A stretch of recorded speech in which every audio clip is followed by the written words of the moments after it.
ಎಲ್ಲರಿಗೂ ನಮಸ್ಕಾರ. ನನ್ನ ಯೂಟ್ಯೂಬ್ ಚಾನಲ್ಗೆ ಸ್ವಾಗತ. ಆತ್ಮೀಯರೇ ಮತ್ತು ವಿದ್ಯಾರ್ಥಿಗಳೇ, ನಾನು ಉಡುಪಿ ದೊಡ್ಡನಗುಡ್ಡೆಯ ವಾಸಂತಿ ಅಂಬಲ್ಪಾಡಿ.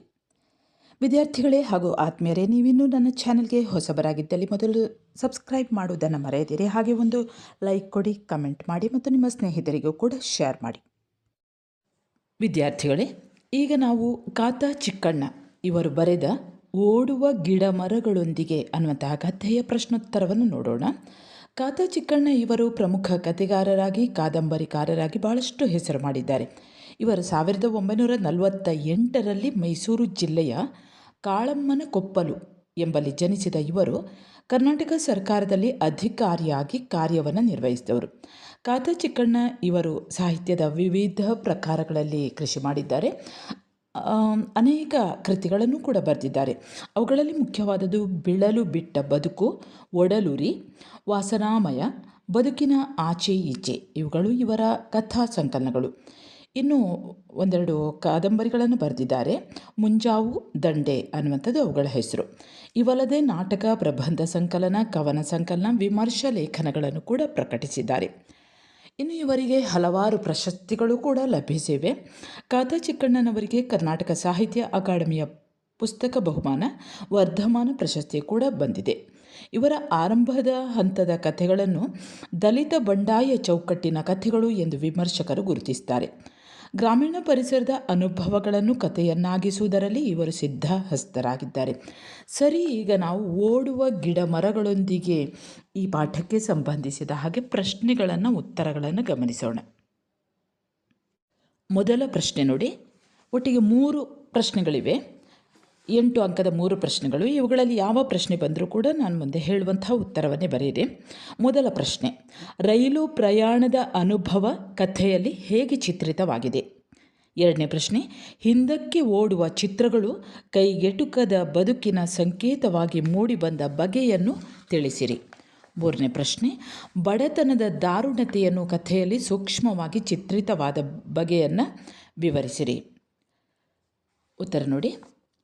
ಕಾತಾ ಚಿಕ್ಕಣ್ಣ ಇವರ ಓಡುವ ಗಿಡಮರಗಳೊಂದಿಗೆ ಎನ್ನುವಂತಹ ಈ ಕಥೆಯಲ್ಲಿ ವಿಧವೆಯೊಬ್ಬಳು ಅನುಭವಿಸ್ತಾ ಇರುವಂತಹ ಬಡತನದ ಒಂದು ಬವಣೆಯನ್ನು ಈ ಕಥೆಯಲ್ಲಿ ಚಿತ್ರಿಸ್ತಾರೆ. ಗಂಡನನ್ನು 20ರ ಹರೆಯದಲ್ಲೇ ಕಳೆದುಕೊಂಡಂತಹ 80ರ ವಯಸ್ಸಿನಂತಾದ ವಿಧವೆಯೊಬ್ಬಳು ತನ್ನ 3 ಮಕ್ಕಳೊಂದಿಗೆ ಬಡತನದ ದಾರುಣತೆಯನ್ನು ಅನುಭವಿಸುವಂತಹ ಚಿತ್ರಣ. ತನ್ನ ತಂದೆ ಹಾಗೂ 3 ಮಕ್ಕಳೊಂದಿಗೆ ಈ ವಿಧವೆಯ ಬದುಕು ರೈಲು ಪ್ರಯಾಣದ ಹಿನ್ನೆಲೆಯಲ್ಲಿ ಚಿತ್ರಿತವಾಗಿದೆ. ರೈಲಿನಲ್ಲಿ ಪ್ರಯಾಣಿಸುವಾಗ ಹಿಂದಕ್ಕೆ ಓಡುವಂತಹ ಗಿಡ ಮರಗಳು ಇವೆಲ್ಲವೂ ಕೂಡ ವಿಧವೆಯ ಆ ಬಾಳಿನಲ್ಲಿ ಆಕೆಗೆ ಕೈಗೆಟುಕದೇ ಇರುವಂತಹ ಆ ಬದುಕಿನ ಸಂಕೇತಗಳು ಅನ್ನುವಂತಹ ರೀತಿಯಲ್ಲಿ ಬಹಳ ದಾರುಣವಾಗಿ ಈ ಚಿತ್ರಣ, ಈ ಒಂದು ಕಥೆಯಲ್ಲಿ ಲೇಖಕರು, ಕಥೆಗಾರರು ಚಿತ್ರಿಸ್ತಾರೆ. ಈ ಕಥೆಯಲ್ಲೇ ಇನ್ನೊಬ್ಬ ಯಜಮಾನನ ಪಾತ್ರವೂ ಬರ್ತದೆ. ಅಲ್ಲಿ ಬಡವರು ಮತ್ತು ಉಳ್ಳವರು ಇವರ ನಡುವೇನೂ ಶೋಷಣೆ ಏನು ಬರುವುದಿಲ್ಲ. ಬಡತನಕ್ಕೆ ಸಹಾಯಕವಾಗುವಂತಹ ಒಂದು ಸಹಾನುಭೂತಿಯ ಒಂದು ಚಿತ್ರಣವಾಗಿ ಬರ್ತದೆ. ಅಂದರೆ ವಿಧವೆ ಕಿಟಕಿ ತೆರೆಯುವ ಬಗೆಗೆ ಆ ಯಜಮಾನ ಕುಟುಂಬಕ್ಕೆ ಒಂದಷ್ಟು ಕಿರಿಕಿರಿ ಅನುಭವಿಸುವಂಥದ್ದು ಇರಬಹುದು. ಆದರೆ ಆಕೆಯ ಕಿರಿಮಗು ಒಡೆಗಾಗಿ ಅತ್ತಾಗ ಆ ಯಜಮಾನ ಮತ್ತು ಯಜಮಾಂತಿ ಇಬ್ಬರೂ ಕೂಡ ತಮ್ಮ ಮಗಳನ್ನು ರಮಿಸಿ ಆಕೆಯ ಕೈಯಲ್ಲಿ ಇದ್ದಂತಹ ಒಡೆಯನ್ನು ಈ ವಿಧವೆಯ ಕಿರಿಮಗನ ಕೈಯಲ್ಲಿ ಇಡುವಂತಹ ಒಂದು ಮಾನವೀಯ ಚಿತ್ರಣವನ್ನು ಈ ಕಥೆಯಲ್ಲಿ ನಾವು ಗಮನಿಸಬಹುದು. ರೈಲು ಒಂದೇ ಸಮನೆ ಓಡ್ತಾ ಇತ್ತು. ಅದರಲ್ಲಿ ಕುಳಿತಿದ್ದಂತಹ ಅವಳಿಗೆ ಉಸಿರು ಕಟ್ಟಿದಂತಾಗಿ ತನ್ನ 2 ಮಕ್ಕಳನ್ನು ಆಚೆಗೆ ಸರಿಸಿ ಕಿಟಕಿಯ ಗ್ಲಾಸನ್ನು ಮೇಲಕ್ಕೆ ಎತ್ತುತ್ತಾಳೆ. ಆದರೆ ಅದನ್ನು ನಿಲ್ಲಿಸಲು ಅಗುಣಿಯನ್ನು ಕಾಣದೆ ಒಂದು ಕೈಯಿಂದ ಆ ಅಗಣಿಗಾಗಿ ತಡಕಾಡ್ತಾಳೆ. ಆದರೆ ಅಗಣಿ ಕಾಣಿಸುವುದಿಲ್ಲ. ಅಷ್ಟರಲ್ಲಿ ಹೊರಳ್ತಾ ಇದ್ದಂತಹ ರೈಲಿನ ಅಲುಗಾಟಕ್ಕೆ ಆಯತಪ್ಪಿ ಕೈ ಜಾರಿದ ಗ್ಲಾಸ್ ದಡಕ್ಕನೆ ಕೆಳಕ್ಕೆ ಉರುಳ್ತದೆ. ಅದರ ಸದ್ದಿಗೆ ಆಕೆಯೇ ಬೆಚ್ಚಿ ಹಿಂದೆ ಸರಿತಾಳೆ. ಅವಳ ಅಪ್ಪ ಅಲ್ಲೇ ಎದುರುಗಡೆಯಲ್ಲಿ ಕುಳಿತಿದ್ದ. ಆತನ ತೊಡೆಯ ಮೇಲೆ ಆಕೆಯ ಕಿರಿಮಗು ಮಲಗಿರ್ತದೆ. ಆಚೆ ಬದಿಯಲ್ಲಿ ಒಂದು ಕುಟುಂಬದ ಯಜಮಾನ, ಯಜಮಾನತಿ ಮತ್ತು ಅವರ ಮಗಳು ಕುಳಿತಿರ್ತಾರೆ.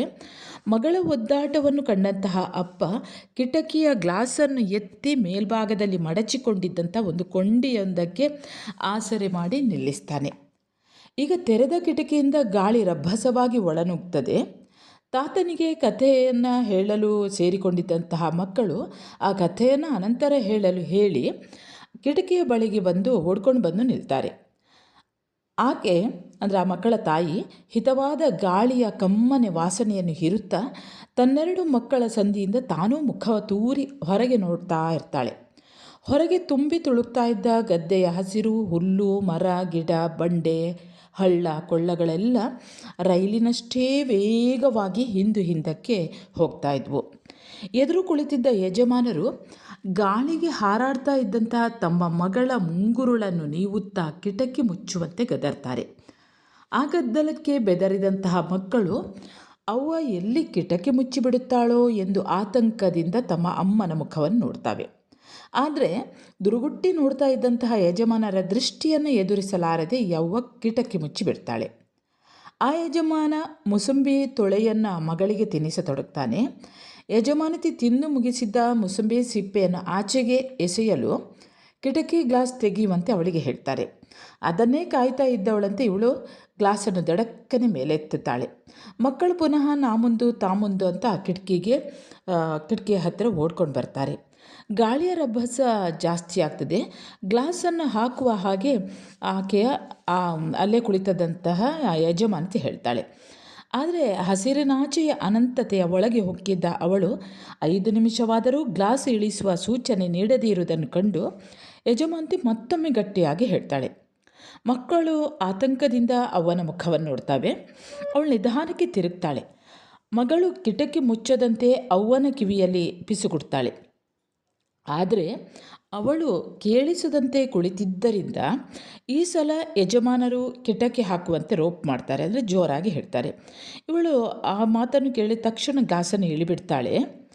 ಅವಳ ಮಕ್ಕಳು ಪೆಚ್ಚುಮೊರೆ ಹಾಕಿಕೊಂಡು ಮತ್ತೆ ಪಕ್ಕಕ್ಕೆ ಹೋಗ್ತಾರೆ. ತಾತ ಅವರನ್ನು ಪಕ್ಕಕ್ಕೆ ಕರೆದು ಕೂರಿಸಿಕೊಂಡು ನಗಿಸ್ಲಿಕ್ಕೆ ಅಂತ ಆ ಒಂದು ಗಂಡು ಮಗುವಿಗೆ ಗಿಲಿ ಮಾಡತೊಡಗ್ತಾನೆ. ನಗಿಸ್ತಾರೆ. ಯಜಮಾನತಿ ಆ ಮುಸುಂಬೆ ತೊಳೆಯನ್ನು ಮಗಳ ಬಾಯಿಗೆ ಇಡ್ತಾಳೆ. ಅವರ ಮಗಳು ಕೈಯಲ್ಲಿ ಒಂದು ಉಂಡೆ ಹಣ್ಣನ್ನು ಆ ಕೈಯಿಂದ ಈ ಕೈಗೆ ಚೆಂಡಾಟ ಆಡ್ತಾ ಇರ್ತಾಳೆ. ರೈಲಿನ ಜುರುಕಾಟದಿಂದ ಬಾಯಿಗೆ ಇಡುತ್ತಿದ್ದಂತಹ ತೊಳೆಗಳಲ್ಲಿ ಒಂದೊಂದು ತಪ್ಪಿ ಕೆಳಗೆ ಬೀಳ್ತವೆ. ಅಲ್ಲಿದ್ದಂಥ ತಾತನ ಬಳಿಯಲ್ಲಿದ್ದಂತಹ ಮಕ್ಕಳು ಆ ತೊಳೆ ಕೆಳಗೆ ಬೀಳ್ತಾ ಇದ್ದಂತಹ ತೊಳೆಗಾಗಿ ಮುಖ ಕೊಂಕಿಸ್ತಾ ಕುಳಿತಿದ್ವು. ಅಂದರೆ ಅದನ್ನು ಹೆಕ್ಕಬೇಕೋ ಬೇಡವೋ ಅಂತ. ಮಕ್ಕಳ ಯಾಚನೆಯ ನೋಟಕ್ಕೆ ಕಿರಿಕಿರಿ ಪಟ್ಟ ಅವ್ವ ಅವರನ್ನು ಗದರಿಸಿ ತೀರಿಸಿಕೊಳ್ಳಲಾಗದೆ ಇನ್ನಷ್ಟು ಬೆನ್ನು ಮಾಡಿ ಕಿಟಕಿಗೆ ತಿರುಗಿ ಕೂತ್ಕೊಳ್ತಾಳೆ. ಆಗ ತಾತ ಮಕ್ಕಳನ್ನು ಇನ್ನಷ್ಟು ಹತ್ತಿರಕ್ಕೆ ಕರ್ಕೊಂಡು ಬಂದು 7 ಸಮುದ್ರದ ಆಚೆ ಇರುವಂತಹ ಮೀನು ರಾಜನ ಕಥೆಯನ್ನು ಹೇಳಲಿಕ್ಕೆ ಶುರು ಮಾಡ್ತಾಳೆ. ಮುಂದೆ ಸ್ಟೇಷನೊಂದರಲ್ಲಿ ರೈಲು ನಿಂತಿದ್ದೇ ತಡ ವಡ, ಇಡ್ಲಿ, ಬಿಸ್ಕತ್ತು, ಕಾಫಿ, ಹುರಿಕಾಳು ಇವುಗಳೆಲ್ಲವನ್ನು ಮಾರುವಂತಹ ಹುಡುಗ ಕಿಟಕಿ ಕಿಂಡಿಗಳಿಂದ ಮುಗಿಬೀಳ್ತಾರೆ. ಅವನು ಬಂದಾಗ ಯಜಮಾನನ ಮಗಳು ತಾಯಿಗೆ ಏನೋ ಕೇಳ್ತಾಳೆ. ಯಜಮಾನರು ಇವಳಿಗೆ ಗ್ಲಾಸ್ ಎತ್ತಲು ಹೇಳ್ತಾರೆ. ಇವಳು ಯಾಂತ್ರಿಕವಾಗಿ ಕಿಟಕಿಯ ಗ್ಲಾಸನ್ನು ಎತ್ತುತ್ತಾಳೆ. ಯಜಮಾನರು ಬಿಸ್ಕೆಟ್ ಪ್ಯಾಕೆಟ್ ಒಂದನ್ನು ಕೊಂಡುಕೊಳ್ತಾರೆ. ಕತೆ ಕೇಳ್ತಾ ಇದ್ದ ಮಕ್ಕಳು ಅವ್ವ ಏನಾದರೂ ಕುಡಿಸ್ತಾಳೋ ಅಂತ ಹೊಂಚು ಹಾಕಿ ನೋಡ್ತಾರೆ. ಮಕ್ಕಳು ವಡೆ ಅಂತ ಹೇಳಿದರೂ ಕೂಡ ಹುರುಗಾಳು ಅಂತ ಎಂದರು. ಕಡಲೆಕಾಯಿ ಅಂದರೂ ಕೂಡ ಕಿಟಕಿಯ ಕಡೆಗೆ ಮುಖ ತಿರುಗಿಸಿದ್ದ ಅವ್ವನ ಮುಖ ಅರಳಲೇ ಇಲ್ಲ. ಅಂದರೆ ಇಲ್ಲಿ ಆಕೆಯ ಬಡತನವನ್ನು ನಾವಿಲ್ಲಿ ಗಮನಿಸುವುದು. ಇದರಿಂದ ನಿರಾಶೆಗೊಂಡಂತಹ ಮಕ್ಕಳು ಮತ್ತೆ ಕಥೆ ನೆನಪಾಗಿ ತಾತನ ಕಡೆಗೆ ಮುಖ ಮಾಡ್ತಾರೆ. ಕಿಟಕಿ ಕೆಳಗಿಳಿತದೆ. ಆ ಬಿಸ್ಕತ್ತಿನ ವಾಸನೆ ಆವರಣವೆಲ್ಲ ತುಂಬಿಕೊಳ್ತವೆ. ಇವಳು ಈ ವಿಧವೆ ಹೆಂಗಸು 20ರ ಗಡಿ ದಾಟಿದ್ದರೂ ಆಗಲೇ 3 ಮಕ್ಕಳ ತಾಯಿ. 80ರಲ್ಲಿ ಎದ್ದು ಕಾಣುವ ಮೂಳೆ ಚಕ್ಕಳ ಆಗಲೇ ಸೆಡ್ಡು ಹೊಡೆದಿದೆ. ಕುಣಿದು ಕುಪ್ಪಳಿಸಬೇಕಿದ್ದ ಕನವರಿಕೆಗಳೆಲ್ಲ ಪೊಟರೆ ಬಿದ್ದಿರುವ ಕಣ್ಣು ಗೂಡೊಳಗೆ ಕಿತ್ತು ಮುರಿದುಕೊಂಡು ಕಂತು ಬಿಟ್ಟಿವೆ. ಆಸರಿಯಾಗಿ ಇವುಗಳನ್ನೆಲ್ಲ ತುಳುಕಿಸಬೇಕಿದ್ದವನೇ ಇಂಗಿ ಹೋಗಿಬಿಟ್ಟಿದ್ದ. ಅಂದರೆ ಆಕೆಯ ಗಂಡನೂ ಕೂಡ ತೀರಿಕೊಂಡಿದ್ದ. ನಿಟ್ಟುಸಿರು ಬಿಡ್ತಾಳೆ ಅವಳು. ಮುಚ್ಚಿದ ಕಿಟಕಿಯತ್ತ ಮುಖ ಮಾಡ್ತಾಳೆ. ಮಕ್ಕಳು ಬಂದು ತಾತನ ಮಗ್ಗುಲಲ್ಲಿ ಕುಳಿತವು. ತಾತ ಕತೆ ಹೇಳಲು ಶುರು ಮಾಡ್ತಾನೆ. ರೈಲು ಮತ್ತೆ ಮುಂದೊಂದು ನಿಲ್ದಾಣದಲ್ಲಿ ನಿಲ್ತದೆ. ವಡೆ, ಕಾಫಿ, ಕಡಲೆಕಾಯಿ, ಯಾರೇ ಪೇಪರ್ಮೆಂಟು, ಬಿಸ್ಕಿಟ್ ಮಾರುವವರು ಮುತ್ತಿದ್ರು. ಹೀಗೆ ಇವಳು ಸುಮ್ಮನೆ ಕುಳಿತಿರ್ತಾಳೆ. ಯಜಮಾನನ ಮಗಳು ಮತ್ತೊಂದಕ್ಕೆ ಬೇಡಿಕೆ ಇಡುತ್ತಾಳೆ. ಯಜಮಾನ ಈ ಸಲ ತಾನೇ ಗ್ಲಾಸ್ ಎತ್ತಿ ಹುಡುಗನನ್ನು ಕೂಗ್ತಾರೆ. ಆ ರಭಸಕ್ಕೆ ತಾತನ ತೊಡೆಯ ಮೇಲೆ ಮಲಗಿದ್ದ ಕಿರಿಯ ಹುಡುಗ ಎಚ್ಚರಗೊಳ್ತಾನೆ. ಯಜಮಾನಗೊಳ್ತಾ ಇದ್ದಂತಹ ಮದ್ದೂರು ವಡೆಯನ್ನು ನೋಡಿಬಿಟ್ಟಿತ್ತು ಆ ಕಿರಿಯ ಮಗು. ಆ ಮಗು ಆಗ ನನಗೂ ವಡೆ ಅಂತ ಹೇಳ್ತದೆ. ಅದರ ನೆವದಿಂದ ತಮಗೂ ಸಿಗಬಹುದು ಅನ್ನುವಂತಹ ಆಸೆಯನ್ನು ಅದುಮಿಗಿಟ್ಟುಕೊಂಡು ಕಾದು ಕುಳಿತಿದ್ದಂತಹ ಮಗುವಿನ ಅಕ್ಕ ಅಣ್ಣರು ಎದ್ದು ಕಿಟಕಿಯ ಬಳಿಗೆ ಹೋಗ್ತಾರೆ. ಅಜ್ಜ ಜೇಬಿಗೆ ಕೈ ಹಾಕಿ ಹುಡುಕ್ತಾನೆ. ಕೈ ಬೆರಳು ಜೇಬಿನ ತೂತಿನಿಂದ ಹೊರತು ಅಲ್ಲೇನೂ ಸಿಗಲಿಲ್ಲ. ಆತ ಧರಿಸಿದಂಥ ಬಟ್ಟೆಯನ್ನು ಕೂಡ ನಾವು ಆ ಬಡತನದ ತೀವ್ರತೆಯನ್ನು ಗಮನಿಸ್ಬೋದು. ಆಮೇಲೆ ಮಗುಲ್ನ ಜೇಬಿಗೆ ಕೈ ಹಾಕ್ತಾನೆ. ಅಲ್ಲಿ ಬೀಡಿ ತುಂಡಿನ ಜೊತೆಯಲ್ಲಿ ಒಂದು ಪಾವಲಿ ಕೈಗಂಟಿ ಈಚೆ ಬರ್ತದೆ. ಪಾವಲಿಯನ್ನು ತೆಗೆದುಕೊಂಡು ಮಗಳ ಕೈಗಿಡ್ತಾನೆ. ಅವಳು ಆ ವಡೆ ಮಾರುವ ಹುಡುಗನ ಕೈಗೆ ಆ ಪಾವಲಿಯನ್ನು ಕೊಟ್ಟು 3 ವಡೆ ಕಣಪ್ಪ ಅಂತ ಕೊಡಪ್ಪ ಅಂತ ಹೇಳ್ತಾಳೆ. ಆ ಹುಡುಗ ಪಾವಲಿ ನೋಡ್ತಾನೆ. ಒಂದೇ ಪಾವಲಿ ಇರುವಂಥದ್ದು 3 ವಡೆ. ತಕ್ಕೋ ಮೂರಮ್ಮಕ್ಕೆ ವಡೆ ಬೇಕಂತೆ ಅಂತ ಅವನು ಸಿಟ್ಟುಕೊಂಡು ಅವಳ ಕೈಗೆ ಆ ಪಾವಲಿಯನ್ನು ಮತ್ತೆ ಕುಕ್ಕಿ ಅವನು ಹೊರಟು ಹೋಗ್ತಾನೆ. ರೈಲು ಕೂಡ ಹೊರಡ್ತದೆ. ಅವ್ವ ಪಾವಲಿಯನ್ನು ಹಿಡ್ಕೊಂಡು ಮಕ್ಕಳ ಮುಖ ನೋಡ್ತಾಳೆ. ಅವುಗಳ ಮೋರೆ ಇಳಿಬಿದ್ದಿದ್ವು. ಕಿರಿಮಗ ಹಠ ಮಾಡ್ತಾನೆ. ನನಗೂ ಕೂಡ ವಡೆ ಬೇಕು ಅಂತ ಅವನು ಕೇಳ್ತಾ ಇರ್ತಾನೆ. ವಡೆ ಬೇಕು ಅಂತ ಹಠ ಹಿಡಿದಿದ್ದ ಆ ಮಗುವನ್ನು ಎಳ್ಕೊಂಡು ಬತ್ತಿದ ಎದೆಗೆ ಕಚ್ಚಿಸ್ಕೊಂಡು ಸೀರೆ ಸೆರಗು ಮರೆ ಮಾಡಿಕೊಳ್ತಾಳೆ. ಆ ಸವೆದು ಹೋದಂತಹ ಆ ಬಣ್ಣ ಹೋದಂತಹ ಸೆರಗಿನಿಂದ ಈಚೆಗೂ ಆ ಮಗು ಕುಸುಗುಟ್ಟುತ್ತಲೇ ಮೊಲೆ ಚೀಪ್ತಾ ಇದ್ದದ್ದು ಕಾಣ್ತದೆ. ತಾತ ನೆನಪಿಸಿಕೊಂಡು ಚಡ್ಡಿಯ ಜೇಬಿಗೆ ಕೈ ಹಾಕ್ತಾನೆ. ಅಂದರೆ ಅವನಿಗೆ ನೆನಪಿಗೆ ಬರ್ತದೆ ಇನ್ನೊಂದು ಪಾವಲಿ ಇರಬೇಕು ಅಂತಂದರೆ ಮಕ್ಕಳು ಹಠ ಮಾಡ್ತಾ ಇರುವುದನ್ನು ನೋಡಿ ಆ ತಾತನಿಗೂ ಸಹಿಸ್ಲಿಕ್ಕಾಗೋದಿಲ್ಲ. ಆಗ ಇನ್ನೊಂದು ಕಿಸೆಯಲ್ಲಿ ಇನ್ನೊಂದು ಪಾವಲಿ ಸಿಗ್ತದೆ. ಆಗ ಅವನು ತನ್ನ ಮಗಳಿಗೆ ಕೊಟ್ಟು ತಕ್ಕವ್ವ ಮುಂದಿನ ಟೇಷನ್ನಾಗಿ ಏನಾರು ಮಕ್ಕಳಿಗೆ ತಕ್ಕೊಡು ಅಂತ ಮಗಳ ಕೈ ಕೊಡ್ತಾನೆ. ಆ 2 ಪಾವಲಿಗಳನ್ನು ಕೈಗೆ ಇಟ್ಟುಕೊಂಡಂತಹ ಅವಳ ತುಟಿಯ ಮೇಲೆ ಆಸೆಯ ಅಲೆಯೊಂದು ಹೊರಳಾಡಿತು. ಅಂದರೆ 2 ಪಾವಲಿ ಉಂಟಲ್ಲ, ಈಗಾದರೂ ಮಕ್ಕಳಿಗೆ ತೆಗೆಸಿಕೊಡ್ಬೋದು. ಹಠ ಮಾಡ್ತಾ ಇರುವಂತಹ ವಡೆ ತಿನ್ನಲಿಕ್ಕೋಸ್ಕರ ಆಸೆ ಪಡ್ತಾ ಇದ್ದಂತಹ ಮಕ್ಕಳಿಗೆ ಈಗಾದರೂ ತೆಗೆಸಿಕೊಡ್ಬೋದು ಅಂತ ಅವಳಲ್ಲಿ ಒಂದು ಆಸೆ ಬರ್ತದೆ. ಆ ಮುಖದಲ್ಲಿ ಹೊಳಪು ಬರ್ತದೆ. ಆ ಮಕ್ಕಳಿಗೂ ಕೂಡ ಬಹಳ ಖುಷಿ ಆಗ್ತದೆ. ಆ ತಾತನ ಎಡಬಲಕ್ಕೆ ಬಂದು ನಿಂತ್ಕೊಳ್ತಾವೆ. ತಾತ ಹೆಮ್ಮೆಯಿಂದ ಮೊಮ್ಮಗಳ ಸಮೇತ ಬೆನ್ನ ಮೇಲೆ ಕೈ ಆಡಿಸ್ತಾ ಕಥೆಯನ್ನು ಮುಂದುವರಿಸ್ತಾನೆ. ಆಗ ಅಷ್ಟೊತ್ತಿಗೆ ರೈಲು ನಿಲ್ದಾಣ ಬರ್ತದೆ. ಆಗ ಮಕ್ಕಳು ಬೊಬ್ಬೆ ಹೊಡಿತಾರೆ, ಈಗ ಬಂತು ವಡೆ ಮಾರೋರು ಬರ್ತಾರೆ ಅಂತ. ಅಷ್ಟೊತ್ತಿಗೆ ಆ ನಿದ್ದೆ ಹೋಗಿದ್ದಂತಹ ಮಗು ಹೇಳ್ತದೆ. ಅವ್ವ ಕಿಟಕಿಯ ಗ್ಲಾಸ್ ಮೇಲೆತ್ತಿ ನಿಲ್ಲಿಸ್ತಾಳೆ. ಮಗಳು ವಡೆಯನ್ನು ಕಂಡ ಕೂಡಲೇ ಕೈ ಬೀಸಿ ಕೂಗಿ ಕರೀತಾಳೆ ಅವಳು. ವಡೆಯವನು ಬರ್ತಾನೆ. ಅವ್ವ 2 ಪಾವಲಿಗಳನ್ನು ಕೊಟ್ಟು ವಡೆ ಕೊಡಪ್ಪ ಅಂತ ಹೇಳ್ತಾಳೆ. ವಡೆಯವನು ಆ ಪಾವಲಿಯನ್ನು ನೋಡ್ತಾನೆ. ಅವಳು ಕೊಟ್ಟಂತಹ ಪಾವಲಿಯನ್ನು ನೋಡಿ ಇಷ್ಟಕ್ಕೆಲ್ಲ ಬರೋಕ್ಕಿಲ್ಲ ಕಣಮ್ಮ ಅಂತ ಹೇಳ್ತಾನೆ. ಆಗ ಅವಳಿಗೆ ಆತಂಕಗೊಳ್ತಾಳೆ. ಯಾಕಂದರೆ 2 ಪಾವಲಿ ಉಂಟಲ್ಲ, 2 ಪಾವಲಿ ಕೊಟ್ಟಿವ್ನಿ, ಹಂಗಿದ್ರೂ ಬರೋಕ್ಕಿಲ್ಲ ಅಂತೀಯಲ್ಲಪ್ಪ ಅಂತ ಹೇಳಿದಾಗ ಅವನು ಹೇಳ್ತಾನೆ, 2 ಅಲ್ಲ ಇನ್ನೂ 1 ಬೇಕು ಗೊತ್ತಾ ಅಂತ ಹೇಳುವಾಗ ಅಷ್ಟು ಹೊತ್ತಿಗೆ ರೈಲು ಸಿಳ್ಳೆ ಹೊಡಿತದೆ. ಅವಳು ಅವಸರ ಮಾಡ್ತಾಳೆ. ಅವಸರ ಮಾಡಿ ಇಟುಕೆ ಇನ್ನೇನು ಬರ್ತದೆ ಅದನ್ನೇ ಕೊಡಪ್ಪ ಅಂತ ಹೇಳ್ತಾಳೆ. ಅವನು ಹೇಳ್ತಾನೆ, ಬರೋ ಅಂಥದ್ದು ನನ್ನಲ್ಲಿ ಏನೂ ಇಲ್ಲಕಂತೆ, ಹೋಗಮ್ಮ, ನಿನ್ನಂಥವರ ಗಿರಾಕಿಗಳು ಸಿಕ್ಕರೆ ಆಯಿತು ವ್ಯಾಪಾರ ಅಂತ ಹೇಳಿ ಆ ಪಾವಲಿಯನ್ನು ಅವಳ ಕೈಗೆ ತುರುಕಿಸಿ ಮುಂದೆ ನಡೀತಾನೆ. ಆ ರೈಲು ಕೂಡ ಮುಂದೆ ಹೋಗ್ತದೆ. ಇವಳೇನು ಮಾಡ್ತಾಳೆ, ಕೈಗೆ ಬಂದಂತಹ ಪಾವಲಿಯನ್ನು ಹಾಗೆಯೇ ಹಿಡ್ಕೊಂಡು ಅಪ್ಪನ ಮುಖ ನೋಡ್ತಾಳೆ. ಅವನು ಕೂಡ ಅಸಹಾಯಕನಾಗಿದ್ದ. ಹಿರಿಯ 2 ಮಕ್ಕಳ ಮುಖ ಕೂಡ ಕಪ್ಪಿಟ್ಕೊಳ್ತದೆ. ಪಕ್ಕಕ್ಕೆ ಬಂದು ಅವರು ಕೂಡ ಕೂತ್ಕೊಳ್ತಾರೆ ಆ ಮಕ್ಕಳು. ಅದರಲ್ಲಿ ಕಿರಿ ಹುಡುಗ ಹೇಳ್ತಾನೆ, ನನಗೆ ವಡೆ ಅಂತ ಪುನಃ ರಾಗ ಎಳೀಲಿಕ್ಕೆ ಶುರು ಮಾಡ್ತಾನೆ. ಇವಳು ಅಳುವ ಮಗುವನ್ನು ಮುಂದೆ ಎಳ್ಕೊಂಡು ತಲೆಯನ್ನು ನೀವೇ ಸಮಾಧಾನ ಪಡಿಸ್ತಾಳೆ. ಮುಂದೆಲ್ಲ ನಾವು ಎಳೆಯೋದು, ಹಟ್ಟಿಗೆ ಹೋದ ಕೂಡಲೇ ನಿನಗೆ ಏನಾರು ಮಾಡಿಕೊಡ್ತೀನಿ, ಅಲ್ಲಿವರೆಗೆ ಅಳಬೇಡ ಅಂತ ಅವಳು ಮಗುವಿನ ಕಿವಿಯಲ್ಲಿ ಹೇಳ್ತಾಳೆ. ಆ ಮಗು ಪೆಚ್ಚು ಮೊರೆ ಹಾಕಿಕೊಂಡು ಕುಳಿತಿದ್ದಂತಹ ಮಕ್ಕಳಿಗೆ ತಾತ ಕಥೆಯನ್ನು ಮುಂದುವರಿಸ್ತಾನೆ. ಆದರೂ ಈ ಸಣ್ಣ ಮಗು ಅಳು ನಿಲ್ಲಿಸೋದಿಲ್ಲ. ಅದು ಇನ್ನೂ ಗಟ್ಟಿಯಾಗಿ ಅಳ್ತಾ ಹೋಗ್ತದೆ. ಆಗ ಯಜಮಾನತಿ ಯಜಮಾನತಿ ಆ ಮಗಳಿಗೆ ಅರ್ಧ ವಡೆ ಕೊಡುವಂತೆ ತನ್ನ ಮಗುವಿನ ಹತ್ತಿರ ಕೇಳ್ಕೊಳ್ತಾಳೆ. ಆಗ ಆ ಹುಡುಗಿ ಒಪ್ಪುವುದಿಲ್ಲ. ನಿಮಗೆಲ್ಲ ಗೊತ್ತಿದೆ, ಮಕ್ಕಳು ಒಂದೇ ರೀತಿ, ಅದು ಇರುವವರದ್ದು ಮತ್ತು ಇಲ್ಲದಿದ್ದವರದ್ದು ಕೂಡ ಮಕ್ಕಳು ಒಂದೇ ರೀತಿಯಾಗಿರ್ತಾರೆ. ಈ ಮಗು ಕೊಡಲಿಕ್ಕೆ ಹೇಳೋದಿಲ್ಲ. ಆಗ ಆ ಮಗುವಿನ ತಂದೆ ಅಂದರೆ ಯಜಮಾನ್, ನೀನು ಕೊಡಲಿಲ್ಲ ಅಂದರೆ ನಾವಿಲ್ಲಿ ಕೂರಕ್ಕಾಗೋದಿಲ್ಲ, ಅಲ್ಲಿ ನೋಡು ಗೋಳ ಅಂತ ರೇಗಿಸ್ತಾನೆ. ನೀನು ಕೊಡಲಿಲ್ಲ ಅಂದರೆ ಆ ಮಗು ಇನ್ನೂ ಗಟ್ಟಿಯಾಗಿ ಕೂಗ್ತದೆ, ನಮಗೆ ಕೂತ್ಕೊಳ್ಳಿಕ್ಕಾಗೋದಿಲ್ಲ ಅಂತ. ಆಗ ಯಜಮಾನತಿ ಮಗಳಿಗೆ ರಮಿಸಿ ಹೇಳ್ತಾಳೆ, ಅಂತೂ ಒಪ್ಪಿಸ್ತಾಳೆ ಆ ಮಗುವನ್ನು. ಅಂದರೆ ಅದರಲ್ಲಿ ಆ ವಡೆಯನ್ನು ಆ ಚಿಕ್ಕ ಮಗುವಿಗೆ ಕೊಡಲಿಕ್ಕೆ. ಮನಸ್ಸಿಲ್ಲದ ಮನಸ್ಸಿನಿಂದ ಎದ್ದು ಬಂದ ಆ ಹುಡುಗಿ ಅಳುತ್ತಿದ್ದ ಮಗುವಿನ ಕೈಗೆ ವಡೆಯನ್ನು ನೀಡ್ತಾಳೆ. ಮಗು ವಡೆ ಕಡೆಗೆ ತಿರುಗಿ ನೋಡುವುದಿಲ್ಲ. ಆ ಹುಡುಗಿ ಕೈ ಮೇಲೆ ಇಡಲಿಕ್ಕೆ ಹೋಗ್ತಾಳೆ. ಆಗ ಮಗು ತಟಕ್ಕನೆ ಕೈಯನ್ನು ಹಿಂದೆ ಕೇಳ್ಕೊಂಡು ನಂಗೆ ಬೇಡ ಅಂತ ಕಿರ್ಚುತ್ತದೆ. ಅಂದರೆ ಮಗುವಿನ ಹಠವನ್ನು ನೀವು ನೋಡಿರ್ಬೋದು. ಆ ಹುಡುಗಿಗೆ ಅದು ಅವಮಾನ ಆಗ್ತದೆ. ಆ ಮಗುವಿನ ಅಣ್ಣನ ತೊಡೆಯ ಮೇಲೆ ರಪ್ಪನೆ ವಡೆಯ ಚೂರಿಟ್ಟು ತಾಯಿಯ ಕಡೆಗೆ ಬರ್ತಾಳೆ. ಆದರೆ ಮಗುವಿನ ಅಣ್ಣನಿಗೆ ಈ ಹುಡುಗಿಯ ಧಿಮಾಕು ಚುಚ್ಚಿದಂತಾಯಿತು. ಮಕ್ಕಳಲ್ಲಿಯೂ ಕೂಡ ನೋಡಿ, ಅವಳು ನಿಜವಾಗಿ ಹೆದರಿಕೆಯಿಂದವೂ ಇರ್ಬೋದು ಆ ಹುಡುಗಿ, ಹಾಗೆ ಕೊಡಲಿಕ್ಕೆ ಮನಸ್ಸು ಇಲ್ಲದೇ ಇದ್ದದ್ರಿಂದಲೂ ಇರ್ಬೋದು. ಆ ಮಗು ತಗೊಳ್ಳದೇ ಇದ್ದದ್ದು ಕೂಡ ಅವಮಾನ ಅನಿಸಿರ್ಬೋದು. ಅದಕ್ಕಾಗಿ ಆ ದೊಡ್ಡ ಹುಡುಗನ ತೊಡೆ ಮೇಲೆ ಇಟ್ಟು ಬರ್ತಾಳೆ.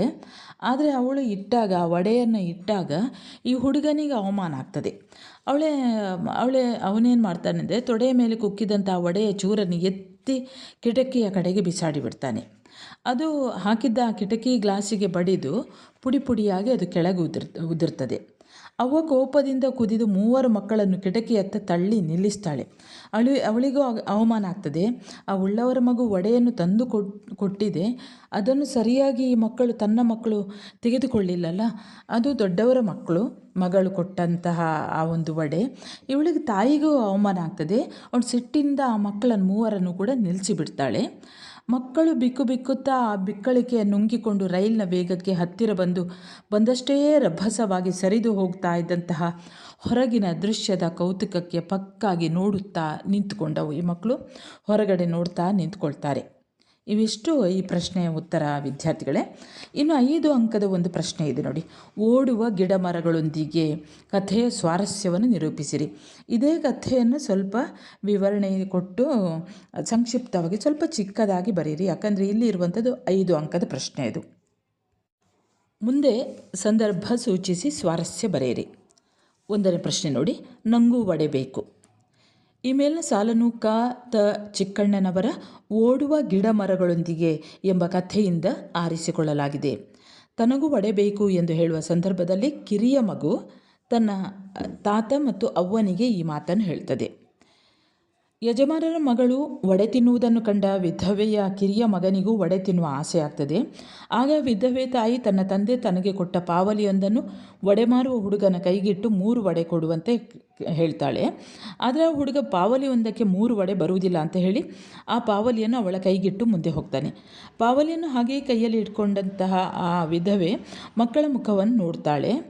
ಆಗ ಆ ಕಿರಿಯ ಮಗ ತನಗೂ ಕೂಡ ವಡೆ ಬೇಕು ಅನ್ನುವಂತಹ ಸಂದರ್ಭದಲ್ಲಿ ಈ ಮೇಲಂತ ಹೇಳುತ್ತಾನೆ. 2ನೇ ಪ್ರಶ್ನೆ ನೋಡಿ, ಈಗ ಆ ಮಗು ಅಳ್ತಾ ಇದೆ, ಅರ್ಧ ಕೊಡು ಮಗಳೇ, ನೀನು ಜಾಣ ಮರಿಯಲ್ಲವಾ?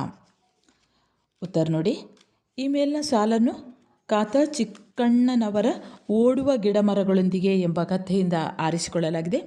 ವಿಧವೆಯ ಅಳುತ್ತಿರುವ ಕಿರಿಮಗುವಿಗೆ ಒಂದು ಅರ್ಧ ವಡೆ ಕೊಡುವಂತೆ ಮಗಳನ್ನು ರಮಿಸುವಂತಹ ಸಂದರ್ಭದಲ್ಲಿ ತಾಯಿ ತನ್ನ ಮಗಳಿಗೆ ಹೇಳುತ್ತಾಳೆ. ತಾತ ಕೊಟ್ಟಂತಹ 2 ಪಾವಲಿಗಳಿಗೂ ಮದ್ದೂರು ವಡೆ ಬಾರದೆ ಹೋದಾಗ ಹಿರಿಯ 2 ಮಕ್ಕಳ ಮುಖ ಕಪ್ಪಿಡ್ತದೆ. ಕಿರಿಮಗು ತನಗೆ ವಡೆ ಬೇಕೇ ಬೇಕು ಅಂತ ಹಠ ಹಿಡಿತದೆ. ತಾತ ಕಥೆಯನ್ನು ರಂಗೇರಿಸಿ ಮಕ್ಕಳನ್ನು ಸಮಾಧಾನ ಪಡಲು ಪಟ್ಟಂತಹ ಪ್ರಯತ್ನ ವಿಫಲ ಆಗ್ತದೆ. ಆಗ ಯಜಮಾನತಿ ತನ್ನ ಮಗಳಿಗೆ ಅಳುತ್ತಿರುವಂಥ ಆ ಕಿರಿ ಮಗುವಿಗೆ ಒಂದು ಅರ್ಧ ವಡೆ ಕೊಡುವಂತೆ ಹೇಳ್ತಾರೆ. ಹುಡುಗಿ ಒಪ್ಪುವುದಿಲ್ಲ. ಆಗ ಯಜಮಾನನ ರೇಗಿ ಕೊಡಲು ಹೇಳ್ತಾರೆ. ಆಗ ಯಜಮಾನತಿ ಆ ಮಗುವನ್ನು ಸಮಾಧಾನ ಮಾಡುವಂತಹ ಸಂದರ್ಭದಲ್ಲಿ ಈ ಮೇಲಂತೆ ಹೇಳ್ತಾಳೆ. ಇನ್ನು ವಿದ್ಯಾರ್ಥಿಗಳೇ, ಓಡುವ ಗಿಡ ಮರಗಳೊಂದಿಗೆ ಅನ್ನುವಂತಹ ಈ ವಿಷಯವನ್ನು ಟಿಪ್ಪಣಿಗೂ ಕೊಡಬಹುದು. ಅದೇ ಈ ಕಥೆಯನ್ನು ಸ್ವಲ್ಪ ಸಂಕ್ಷಿಪ್ತವಾಗಿ ಬರೆಯಿರಿ. ಇನ್ನು 1 ಅಂಕದ ಪ್ರಶ್ನೆಗಳಲ್ಲಿ ಓಡುವ ಗಿಡ ಮರಗಳೊಂದಿಗೆ ಈ ಕಥೆಗಾರರು ಯಾರು ಅಂತ ಪ್ರಶ್ನೆ ಏನಾದರೂ ಬಂದರೆ ತ ಚಿಕ್ಕಣ್ಣ ಅಂತ ಬರೆಯಿರಿ. ಎರಡನೇ ಪ್ರಶ್ನೆ, ರೈಲಿನಲ್ಲಿ ಪ್ರವೇಶಿಸ್ತಾ ಇದ್ದ 2 ಕುಟುಂಬಗಳು ಯಾವುವು? ಒಂದು ಯಜಮಾನರ ಕುಟುಂಬ, ಇನ್ನೊಂದು ವಿಧವೆ ಬಡವೆಯ ಕುಟುಂಬ. ಮೂರನೇ ಪ್ರಶ್ನೆ, ಬಡ ವಿಧವೆ ಯಾರೊಂದಿಗೆ ಪ್ರಯಾಣಿಸ್ತಾ ಇದ್ಲು? ಉತ್ತರ, ತನ್ನ ಅಪ್ಪ ಮತ್ತು ಮಕ್ಕಳೊಂದಿಗೆ. ನಾಲ್ಕನೇ ಪ್ರಶ್ನೆ, ಬಡ ವಿಧವೆಯ ಎದುರು ಕುಳಿತಿದ್ದವರು ಯಾರು? ಉತ್ತರ, ಯಜಮಾನ, ಯಜಮಾನತಿ ಮತ್ತವರ ಮಗಳು.